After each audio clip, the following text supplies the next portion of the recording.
So welcome back to everybody to Lawyers Happy Hour. This is our October 2024 edition. I am your host, Daya Naef with the Success Partner. We do coaching and consulting for law firms and legal professionals nationwide, around the world even. So I am honored to have Kirsten Beverly here as our monthly speaker. And so those of you who are watching it on the replay, definitely her contact information will also be in the replay as well as mine.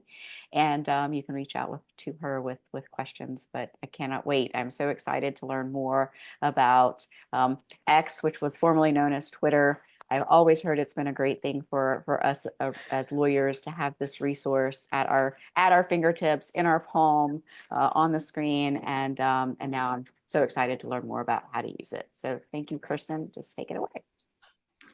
Hello, thank you for having me, Daya, and nice to meet you, DeRay. Yes, my name is Kirsten. I am currently living in the United Kingdom in Yorkshire, if you've ever heard of it. I came here for postgrad. I studied English creative writing as an undergraduate at Morgan State University. And then I came to University of York and I studied international business and strategic management. Since then, I've done what many people do and pivot right back to their undergraduate obsession, desire, love, creative writing. And I'm currently pursuing a career in the entertainment industry, trying to work as a development executive, maybe hopefully one day for film and television. So would you like to hop straight into it? Um, so essentially, I'm hoping that, let me put my glasses on. I'm hoping that all of this will give you a basic rundown of what I consider to be the most important parts of Twitter, what sets apart the browser, desktop, laptop experience from the app experience. And then we'll spend some time chatting about why I think Twitter is important and how it shapes the way we absorb media. And disclaimer for two things, actually. I will have a couple of screenshots of things in here from Twitter. Nothing is a political statement for me. It is a screen grab because it is the very first thing that was on the timeline when I searched. So let's keep that in mind, please. And then two, when I generally use the word we, I'm referring to Gen Zs, millennials, and pretty much most of Gen X, because I feel like these three generational groups have experienced social media in a way that generations after it and before it have not.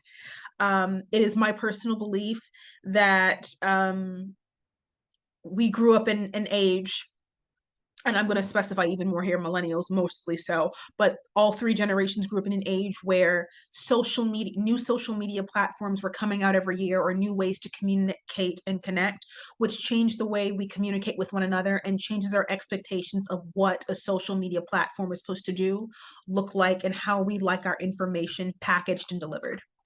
So I'm going to call it Twitter because I have been on Twitter since 2009. I was a sophomore in high school. And so I've been here since the man that owns it rebranded it to X. So let's just say I'm going to screen share, okay? Let's get this up and running.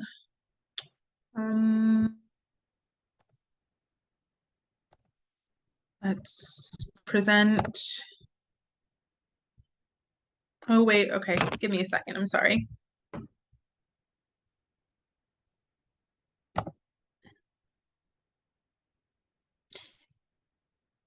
Can you all see my screen? Do you see the notice from my computer, or you just see the PowerPoint? No, I just see the PowerPoint. Okay, good. Okay, good. All right, great.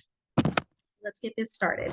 Twitter 2024. Please excuse in advance my lack of creativity with PowerPoints, but I'll make some good points verbally. So right here, we're going to do a quick comparison.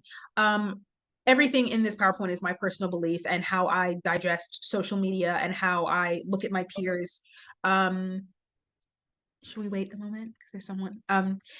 How I think social media has developed.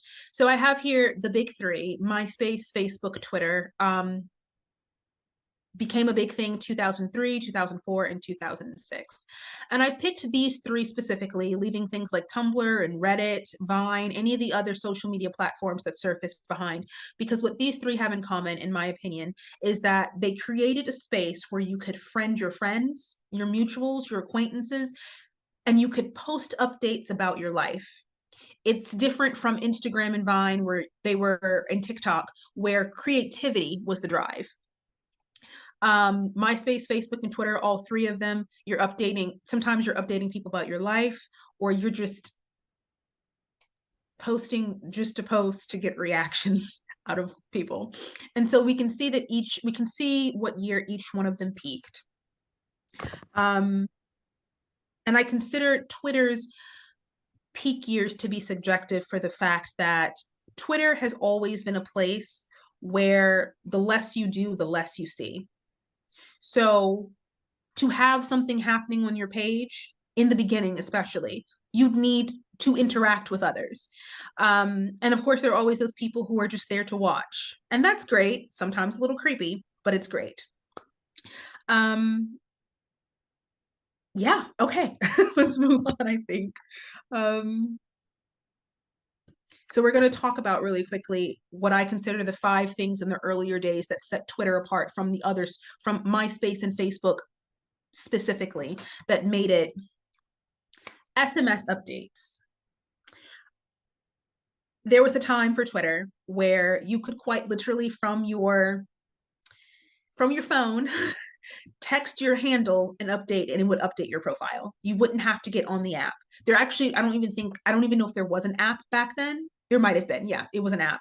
But I remember being a sophomore in high school, hiding my phone under the desk in chemistry class, texting updates and watching high school drama with the update. So why schools back then didn't have Wi-Fi for students to use, and you didn't want to use up all the data on your phone. So what you're doing is texting updates to the social media platform. This sets it apart from MySpace and Facebook for the fact that you can keep chatting throughout the day, even when technically you're not supposed to be able to. It was lawless and there was less moderation. Like many forms of old social media, anything went back then. And I think we know what that means. I think I'm pretty sure most of us remember the days of television and social media where different things were acceptable to say online and on screen. And we know that we're just not doing that today. And that's okay. The world grows, we grow, things just change. 140 characters. 140 characters forced a lot of the users to be creative and witty. Essentially, if you had a limit of 140 characters to make a point or to say something, it really forced you to think before you posted. And it created this frenzy where if you weren't a politician or a celebrity or someone of note, you could just be a regular Joe like me and you. And if you posted the right thing at the right time and the right person saw it, they would retweet it and someone else would retweet it. And overnight, you're Twitter famous. And people were obsessed with achieving this notoriety. And so that kind of frenzy and that possibility of the world knowing your name, like the same type of popularity people achieve for maybe less than stellar things on MySpace, you could do differently on Twitter. Hashtags. We love a hashtag. Everyone loves a hashtag. It's my understanding that one of the founders of Facebook created hashtags, as in, like, he didn't create the hash symbol, but his thought process was, how do we get people on our new social media platform to find like minds, like interests? Maybe if we hashtag and they can attach a word to it, they can find things. And we see it now on TikTok. We saw it on Vine. People use them on Facebook. I'm pretty sure people are using them on Instagram threads. Hashtags are everywhere. And then last but not least, the URL shortener. Twitter came up with a way for people to preserve the 140 characters. If you wanted to share video material from YouTube, Vimeo, Dailymotion, by copying the link into Twitter, it would shorten it so that you could still type something, you could still add a message and still share content from other platforms on Twitter. And of these 5 things from the early days, only 2 of them, from what I understand, are still around: the hashtags and the URL shortener. SMS updates, last I checked, aren't there. And even if they are, who needs them? It is obviously no longer a lawless place. Like every other social media platform, it has user guidelines, and you will get banned. 140 characters. Now, it doesn't exist anymore. Type as much as you want. Type as much as you want. Let's see. What are we doing now? Okay, so I think the next 4 slides, we're going to focus on the main feature that, in my opinion, separates the browser experience. So if you're on a laptop, your desktop, the computer at the public library, or if you're on the app on your phone, or even the app on your iPad or something. So let me just pause this video really quick. Let's zoom in a bit. Okay, so this right here, we've already discussed very briefly. I mentioned to you all in the introductions that, I am interested in scripts, working for television entertainment. So the company that I've picked to just, BBC Writers Room, I think we might have all heard of the British Broadcasting Company. They have a writer's room for any television show or film, or just when the writers get together and they brainstorm, they create the shows that you love. And this one's for this one's company. And so what I'm showing you right now is their page on the app from my phone. This is a screen recording. And so what I did was, I'm going to show you how I look for work from the app. So I'm going to hit play. Here I go up to in the right-hand corner, there was a search, this magnifying glass. I tap it. Here you can search for anything on their page since the time that they first started tweeting. And I'm typing an open call. Open call is just a general call for anyone qualified or maybe unqualified to apply. And it shows me everything the BBC has posted, the top one being the one with the most engagement. We can see underneath in the bottom of that top post, the 30 comments, 587 retweets, 937 likes, and I think that's 414,000 people have seen that tweet. Now, to make this more, to find the most recent opportunity, because we can see that this was posted November 7th, 2023. We're in October 2024. This is not going to do me any good. You slide over to latest, the second heading there at the top, and we see that on September 4th of this year, they put out another open call, which works for me, even though we're a month to the day. It was a month ago. The fact of the matter is, the most recent opportunity is right there in front of me. And so what you can do from Twitter is, again, you can click the link and it will open immediately. Give it a second. There we go. It'll open immediately to the company's website, where I can find all the information of how to apply for this opportunity. And I've done it at the drop of a hat from Twitter. Now, you might ask, can I not do that from the company's website? Like going to the company's website in the first place? Maybe, but certain corporations, companies, nonprofits, when you have a website of this magnitude with so many features, it's not always easy to find the opportunities you're looking for straight on the front page. Sometimes you go to the search bar on organizations' websites and their search engines aren't all that great. They're not great. And so what we're going to move on next is how we would approach something similar from your browser. Okay, let's zoom in again, starting with the image on the left. So you can see again, we're back on the, oh dear, okay, that's not what I wanted to do. Okay, you can see again, we're back on the BBC Writers Room page. This image here on the left.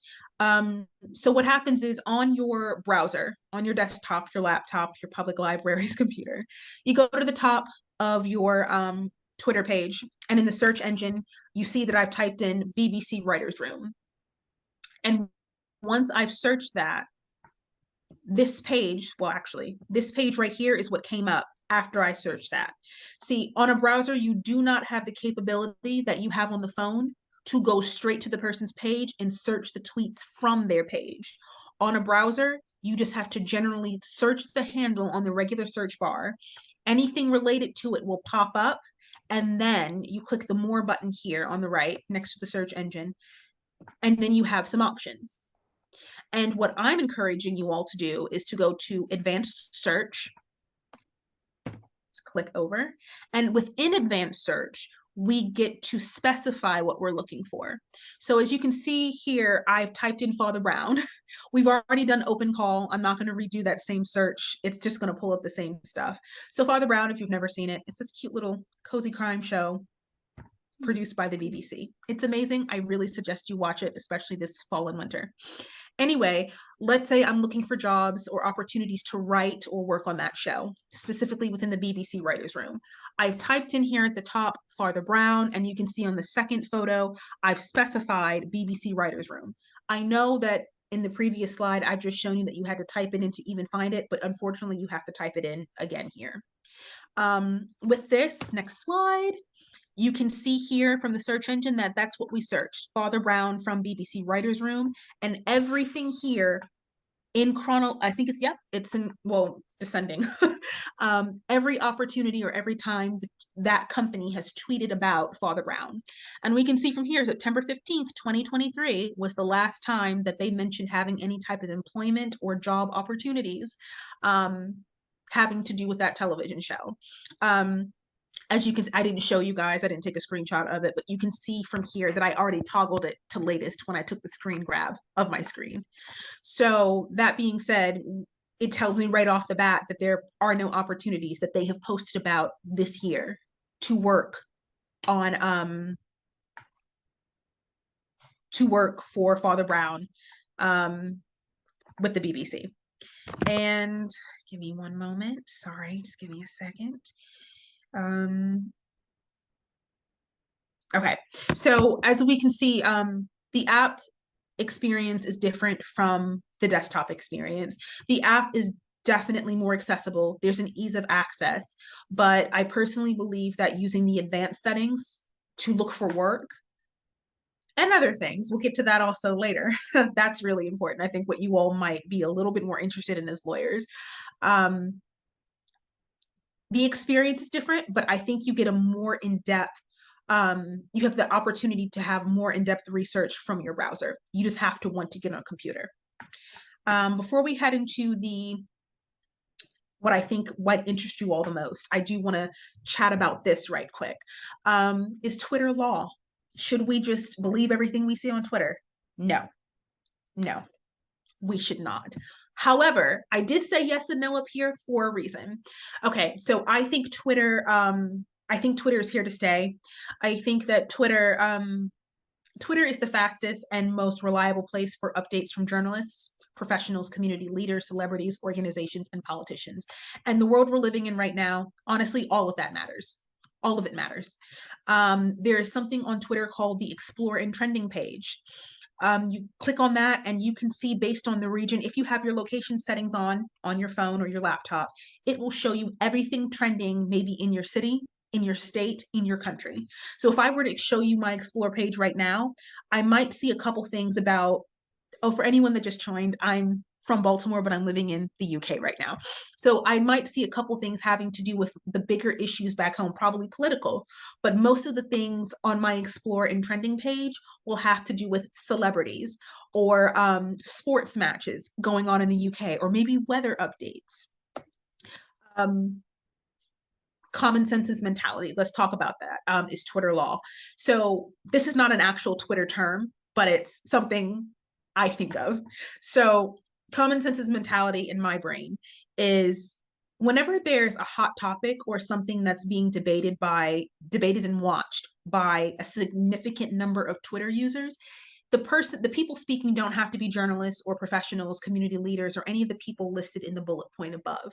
But usually when educated people, people with life experience or understanding of certain concepts, when they come together to discuss things, and these don't have to be people that know one another, but when there's a topic of contention or a hot topic and people are offering insight because they have understanding from having different life experiences, and sometimes these people are great enough to like throw a source in there to like support their line of thought. If there's a common consensus from, it sounds like, from what appears to be sound educated minds, sometimes you can take what they're saying as truthful, honest, and a fact.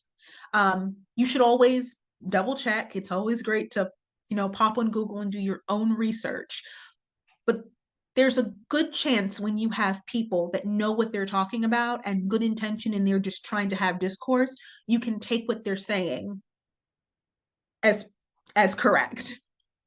I consider Twitter the first line of defense.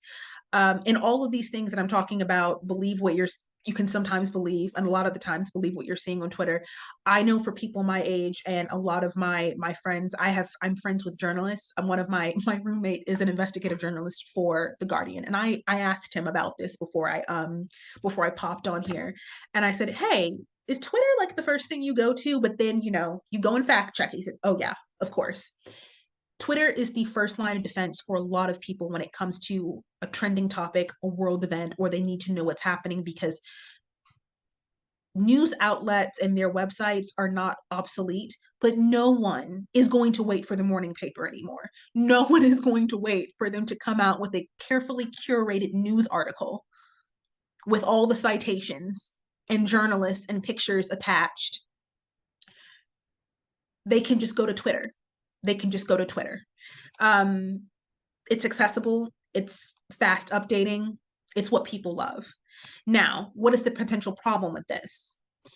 Misinformation will travel entirely too fast. Entirely too fast. And for anyone that just joined, I did give a disclaimer before we got on here.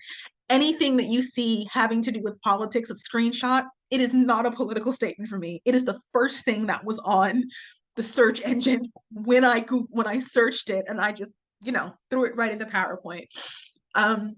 Misinformation will travel too fast. And I'm going to assume that maybe possibly everyone on this call, I'm going to go out on a limb, and maybe everyone on this call might be located in the US. As Americans or people living in the States, we can't afford for misinformation to spread the way it does, especially in our political seasons. It's just, there's no room for it. It's very, very bad. There is no if, and, or but about it. It's bad. And so while Twitter is amazing and you can get information at the drop of a hat, misinformation will also travel too fast. So what you'll see is maybe someone who is reputable accidentally misspeak. 500,000 people will see the misinformation, but when they retract it or try to fix it, not even half that 500,000 people will see the fix. And by then, as you can see in the bottom right-hand corner, this screenshot is actually going to support the community notes, not the potential problem, but I guess it's supporting both. It is so easy to screenshot someone and just pass it around other forms of social media. People will never know that something's been backtracked. Also, parody accounts. I'll use this screenshot as also an example.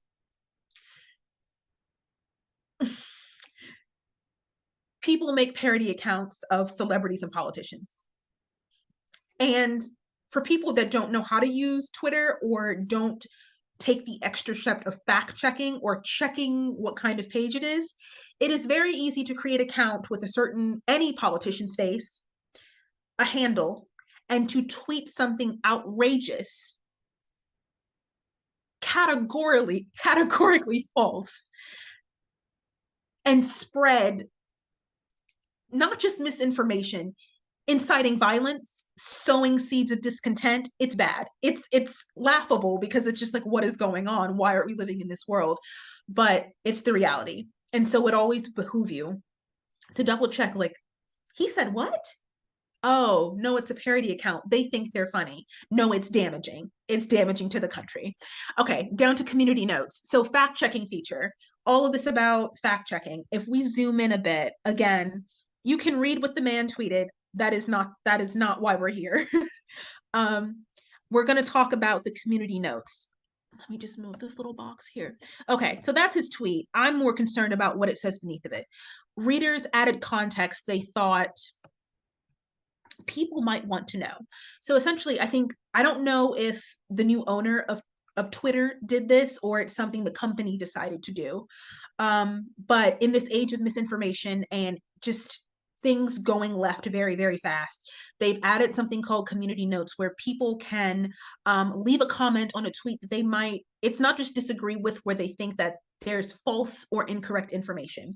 And as you can see, someone added the first sentence starting with civilians and ending with state. That's their statement. And then they added 2 links to support what they've replied, like to support their note. They've done it again with something about Arnold ending in days, and then submitted another link to support their statement. And at the very bottom, you find, did you find this helpful? Rate it. If you're a Twitter user, you can do that. If anyone cares to note, I did not rate it. I just took the screen grab and brought it for you all to see. So those are my thoughts, Twitter law, and I'm sharing it because I think that you should know that's how possibly, oh, hello, Mike, possibly how other people are also processing, and not just processing, but absorbing information from Twitter. And I'm going to go on a limb here and say I think I'm an intelligent human being. So if that's the way I approach Twitter, it also gives you an idea how maybe someone with less judgment might approach Twitter. They might not do the fact checking. They might just believe everything they see, which is yeah, okay. So what the next page is, I think what might interest you all the most as lawyers. I hope none of you know about this because it would completely ruin the PowerPoint if you did. But remember we talked about the advanced search feature? Oh, okay. That did not. Actually, okay, I forgot I had this slide. Sorry about that. Not used to doing PowerPoints. Very quickly, other benefits of Twitter. I think these two facets of it go hand in hand. I think obviously Twitter is a learning tool and it offers accessibility. And I don't just mean being able to see things at a touch of a button, or having an app. I mean, Twitter is almost a school of life.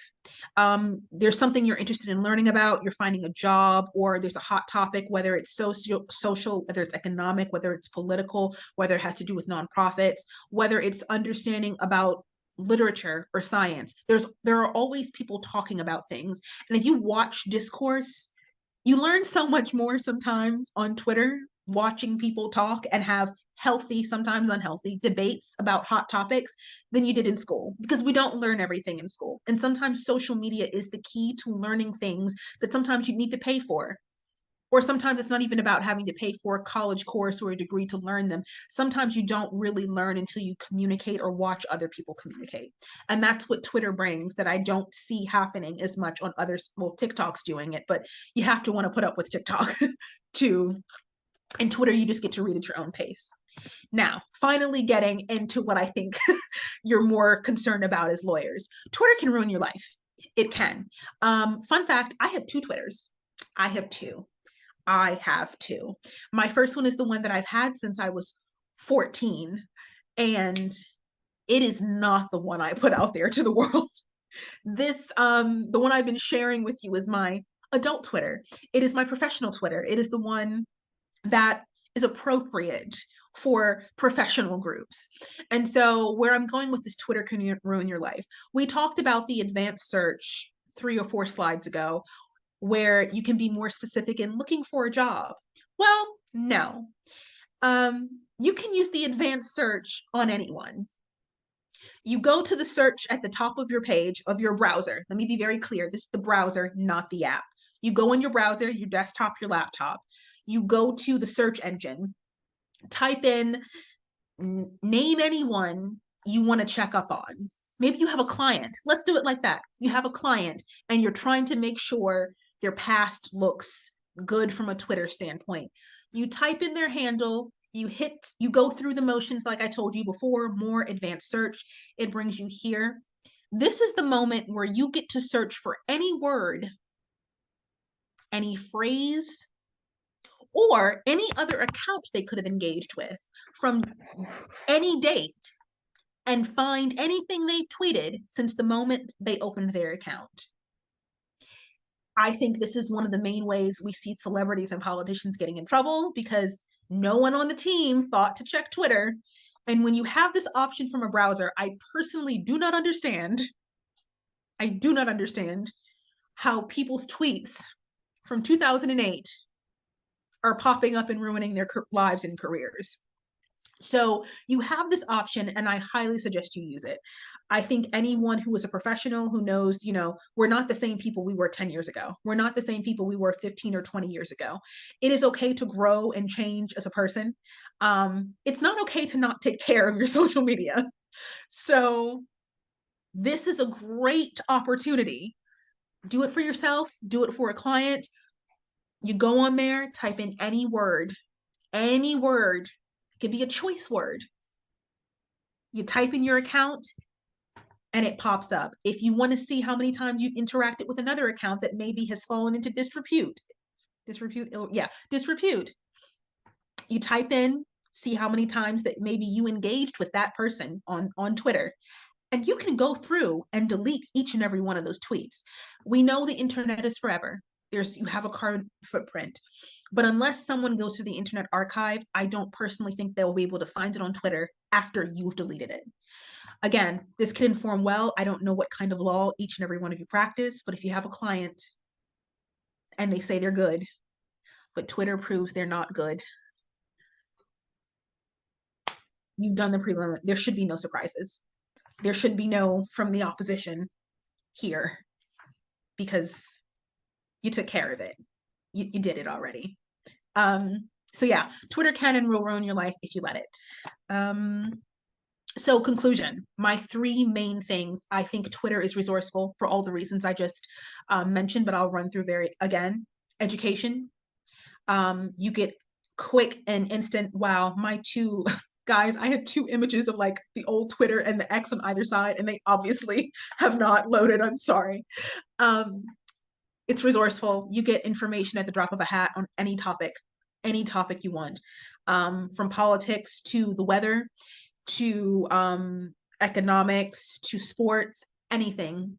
The royal family having another wedding, everything is there. But Twitter is also ever changing, and I don't think I would be wrong in saying that it will continue to change with its new leadership. There's always something changing on there. There was something called Circles, I think last year. I didn't mention it because it doesn't matter because it's gone. Called Circles on Twitter, where essentially you could add.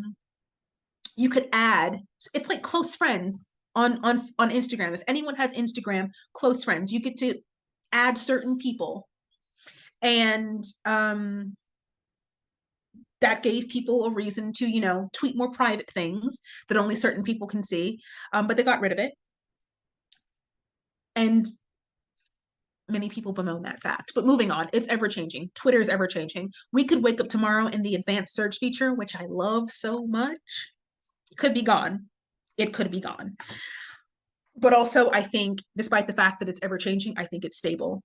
I think it is the social media platform that's here to stay, because I think people of all ages, like even the most recent one is Gen Alpha. Is it Gen Alpha? That's the youngest kids.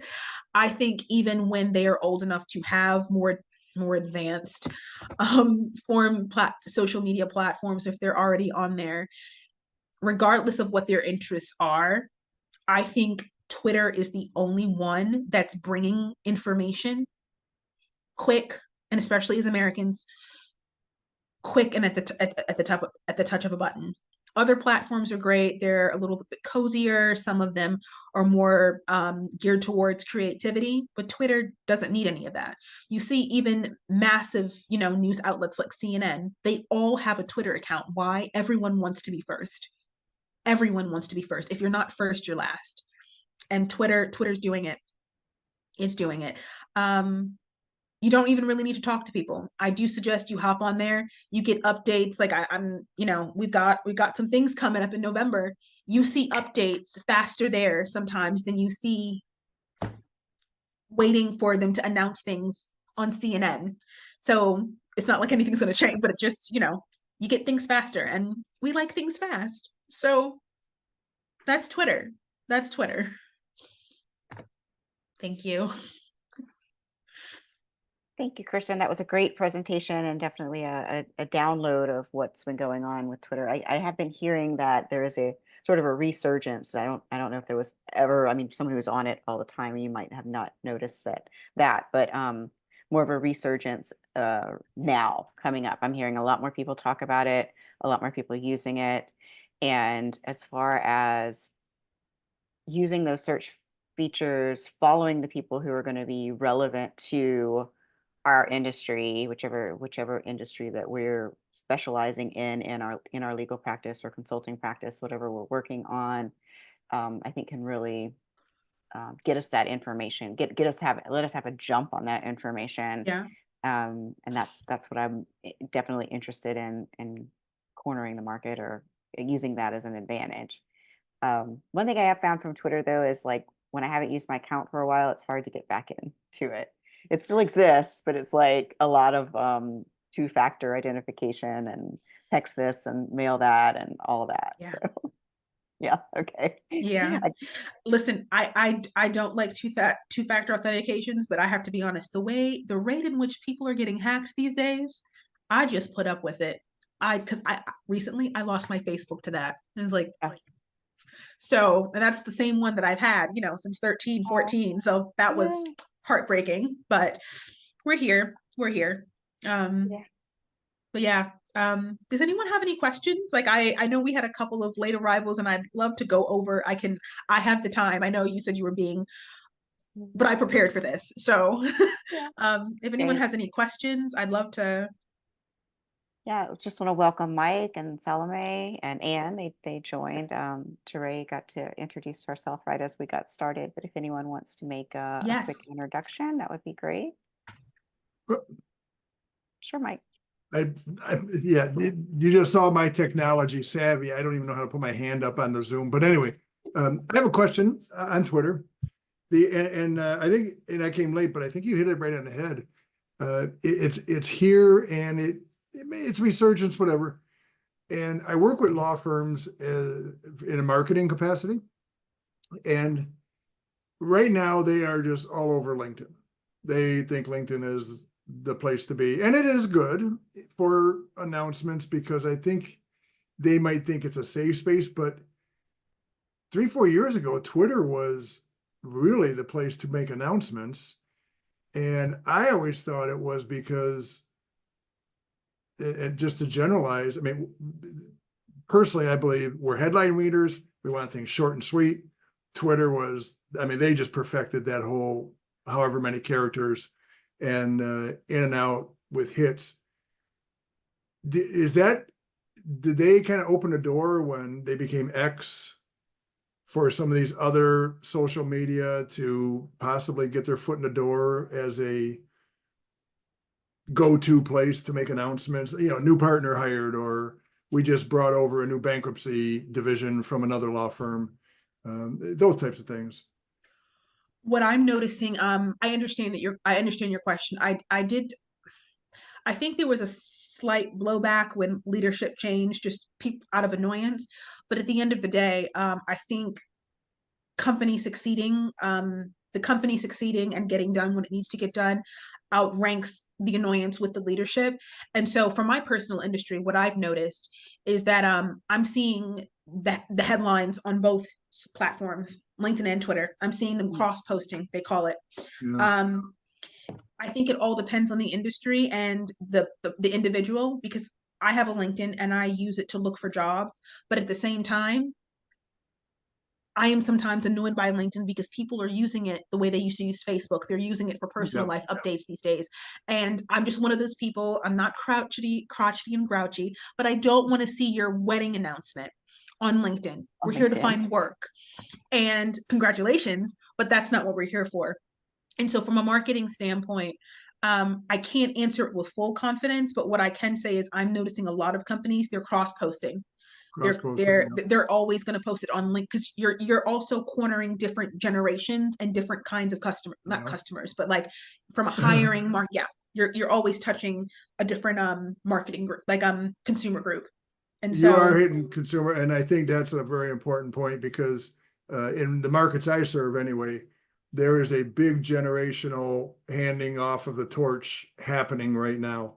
I'm just witnessing a lot of, in fact, I get in trouble because I call them older attorneys. They're like, oh, we're not older, we're senior. Oh, good, you're senior. But there is a very energetic group of young people coming up into the profession, and their headline. I mean, Twitter is for them. I think it's and you're right. As LinkedIn kind of takes in a lot of different announcements and reasons, especially with all the job hiring. That I tell people, post your resume on LinkedIn. Very good. It's a cattle call, and none of the cattle get called. But LinkedIn also LinkedIn. Oh, I'm sorry to interrupt you. I will say this. The issue with LinkedIn though, and this is someone who I'm an avid LinkedIn user to try to connect, try to make as many connections as possible. The issue with LinkedIn though, they've started putting some of their things behind a paywall. Yeah. If you don't have Oh, a premium, if you don't have a premium account, sometimes, you can't even message people anymore. I remember the day, I'm sure we all remember the days of LinkedIn where you didn't need to be a premium member That's to right. message someone just asking, hey, are you hiring? This is, or Even this is a bit searches. this is a bit embarrassing to admit, but monthly they actually put a capacity on how many profiles you can look at a month if you're not a premium user. Yep. And I max it out every month. I do too, because Okay, I use it as my CRM. So I'm searching constantly, and so I have to have a premium account to actually just connect with my own people. Yeah, but I think I like what you're saying is I'm hearing all this is that LinkedIn is definitely a secondary. Not, I mean, it's in the mix, but Twitter, and the other thing I will say is that, and just my own opinion, I think Twitter is so much easier to do from a wireless phone or a on the go. It's very, because it's short, sweet, to the point. But yeah, I see where it says. So I think you're right. Looking down the road, I think LinkedIn will be there, but it'll be the secondary announcement, and everyone's going to be picking up on a Twitter. It's very, yeah, or X, whatever that is going to be very interesting how that sorts out. Very nice, yeah. Yeah. Kirsten, why do you think they changed the character limit or open the character limits? I should know the answer to this question. I mean, I don't know. I don't know why they had them in the first place. I remember when it happened. When I say I remember, I don't remember the year, but I remember when it happened. And you know what's funny? At first, this is my point of reference, my memory.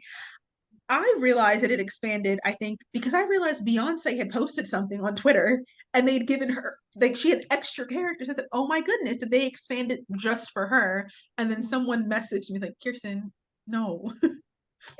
They already, I'm like, oh, I didn't know. They, because platforms make exceptions for celebrities all the time for anything. I'm not sure why they did it. You know what? It could have.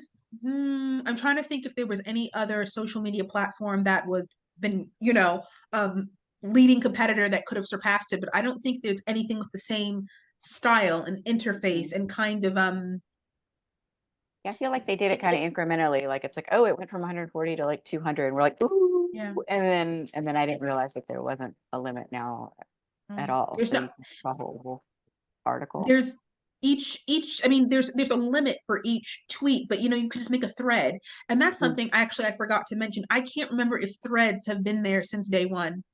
I can't. You make a tweet, then you hit the plus button, and you continue your thought in another tweet, and they're all attached in a single line. I can't remember if threads were around from day one, but I think about it and I'm like, who needs 140 characters if you could write a story? It's, you're scrolling, but it's so, yeah. Headlines is what people read. That's what they remember. I just believe that, and Twitter has perfected that. Yeah. Is there, and again, I came late, so if you covered this, I can go back and watch the presentation I covered. talk about scrubbing the past. I call it scrubbing the past. Yes. I'm surprised someone hasn't come out with a box that's with the Tide logo saying "Clean up your Twitter," just for $19.99. Is there packages that you can scrub your past? You mean like A program? I mean, I don't know, like a program, or like you put in a few words and then I can go get a coffee. In the meantime, a program. I'm not aware of any, but is there? And that just goes and dives deep into the Twitter or the X realm, and then pulls up anything with my name or my client's name. Or it's like once a year I get a phone call. An attorney at a client law firm is in a bad situation, and it's going to come out in the press like within a week or so. What do we do? And I'm always like, okay, well, first thing is don't say it didn't happen, because if it's recorded and this and that. But my next question is, because if someone's in a compromised position, it's not their first time, and it's like, okay, what else do we have to be concerned? So do you know is there any scrub? So I don't know of any companies, programs, or corporations that will. I'm sure there is a company out there that will, clean up anything. But the angle I took it from is, if you know that you're going to have a public facing life or just a professional life in general, I feel like there are some steps you should take for any social media platform that you still have that's open, available to anyone. I don't think you can do much if it's like a private Facebook page and someone you love and trust screenshotted something and then put it on Reddit. That's something different. But when it comes to a Twitter page, it's in the recording. I don't actually mind showing it again. There's a section.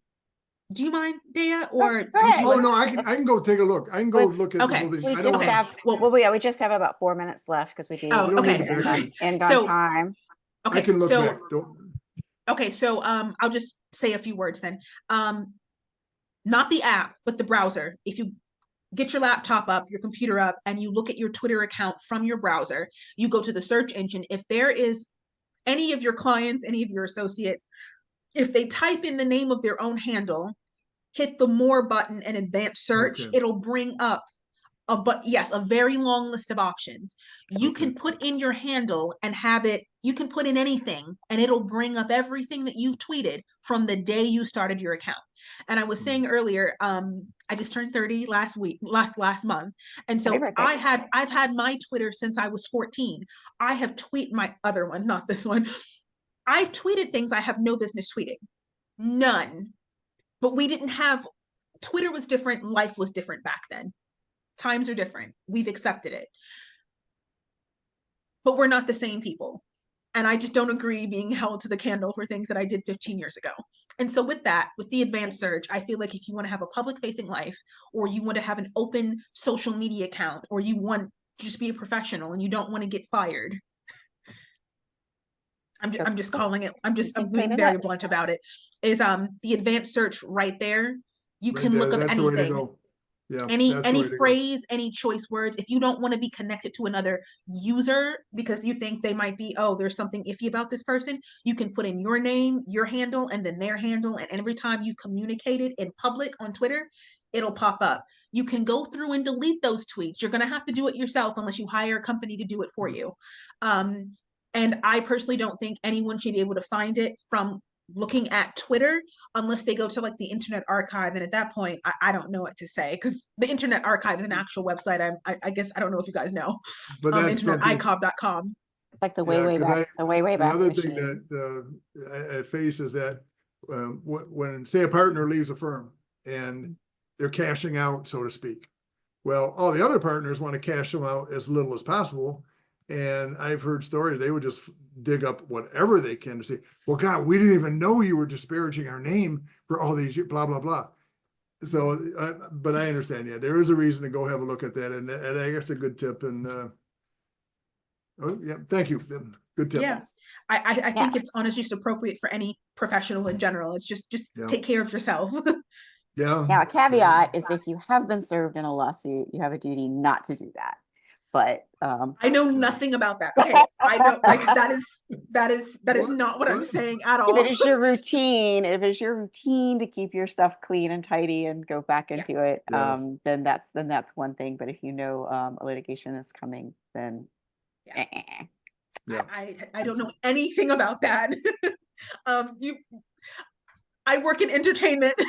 I don't so I just need everyone to be aware of that, please. Awesome. Well, thank you very much, Kirsten, and thank you all for joining us tonight. This is Lawyers Happy Hour. We do meet on the first Thursday of the month, unless we reschedule for some reason. But generally speaking, the first Thursday of the month at 7 Eastern Time. We do have guests from all over the world, so feel free to Zoom in. And we also have local events in the DC area, so stay tuned for those as well. So be safe out there and hope to see you all again soon.